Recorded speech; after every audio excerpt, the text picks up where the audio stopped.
అంతర్జిల్లాల దొంగల ముఠాను పట్టుకున్నారు పామరు పోలీసులు. పట్టుబడిన దొంగలంతా వేర్వేరు కేసులో అరెస్ట్ అయి గుడివాడ జైలుకు వెళ్లారు. జైల్లో వీరి మధ్య నెలకొన్న స్నేహం ముఠాగా మార్చింది.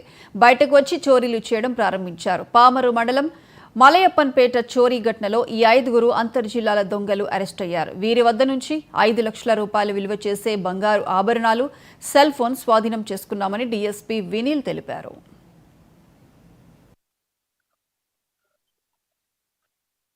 అలాగే సిసిఎస్ ఇన్స్పెక్టర్ రమణమ్మ గారు, రాజేంద్ర ప్రసాద్ గారు, పామర్ ఎస్ఐ గారు, స్వామిదాస్ గారు, సిసిఎస్ ఎస్ఐ గారు దొరికిన చిన్న క్లూ, ఒక ఆడగొంతు వినిపించింది అనే ఒక చిన్న క్లూతో వెతికి ఈరోజు రికవరీ చేయడం జరిగిందండి.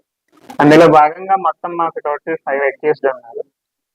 Main accused 3. వీళ్ళ పేర్లు వచ్చి అబ్దుల్ షబ్బీర్, ఉయ్యూరులో ఉంటాడు.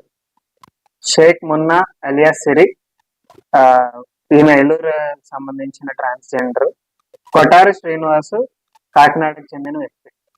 వీళ్ళ 3 మీద ఆల్మోస్ట్ కంబైన్డ్ గా 110 కేసెస్ ఉన్నాయి. ఇండివిజువల్ గా ఎవరికి 30 తక్కువ కేసెస్ లేవు. వీళ్ళ 3కి ముందు రకరకాల అఫెన్సెస్ లో నెల్లూరు జైల్లో పరిచయం ఏర్పడింది. అక్కడ లిక్కా అనే ఒక గంజాయి సప్లయర్ తో పరిచయం ఏర్పడింది.